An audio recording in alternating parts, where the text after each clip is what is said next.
Good morning. Today we're at Beaufort National Cemetery in Beaufort, South Carolina.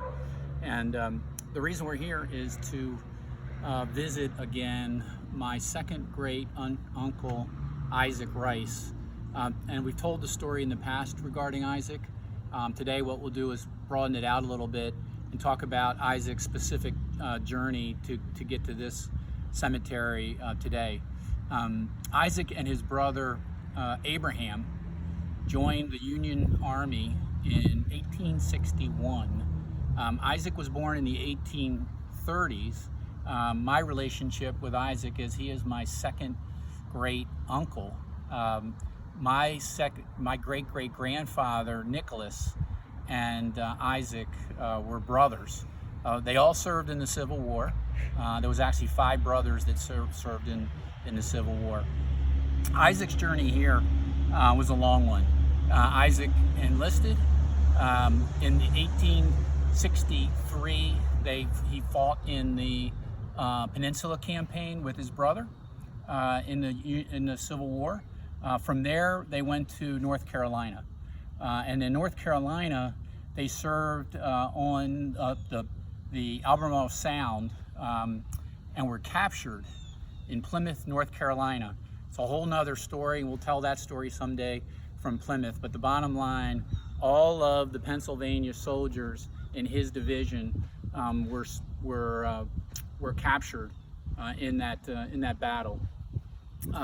From there, Isaac and Abraham came to the Andersonville, Georgia.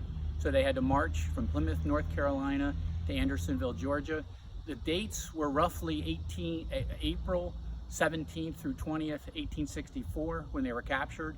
And then the following couple of weeks, they then were marched to Andersonville.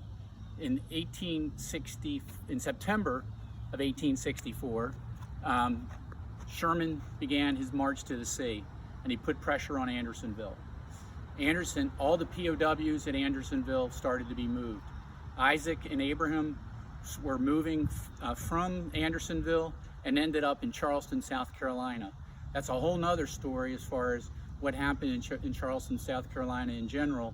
But the bottom line was, in September of 1864, Isaac passed away in Charleston at the POW camp that they had built at that point. All of those soldiers that were POWs that were there were then buried in unmarked graves. And that's how the story now of getting here to Beaufort really comes up. After the Civil War, the Union decided we're going to bring all of the soldiers from the South, the Union soldiers that are buried throughout the South, to one cemetery. And so they were brought here to Beaufort, South Carolina. This is a cemetery that's unique among national cemeteries about the way that it's laid out. It's actually laid out in a hub and spoke kind of configuration, and many of the shorter monuments that you see are all unknown Union soldiers from the Civil War. From the Isaac's grave in Charleston, they made the decision to bring them here to Beaufort. Unfortunately, it was a mass grave where they buried the POWs. So they had mass grave, and so they don't know who all the different individuals were as far as the remains. So in 1870, they created this tomb for the unknown soldiers, the ones that they couldn't actually identify the remains. So when you look at this, what you'll see is approximately 270 names that are on this tomb.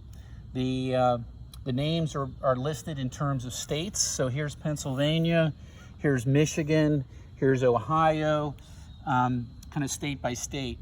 And then if you look closely, you go down the Pennsylvania list, you'll see the name D.L. Rice.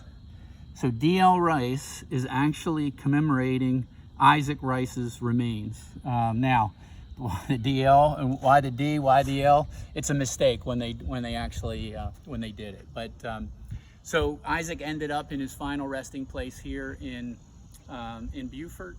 The only other memorial is to Isaac that I know of is actually in Shreves Cemetery in Pennsylvania, in Bedford.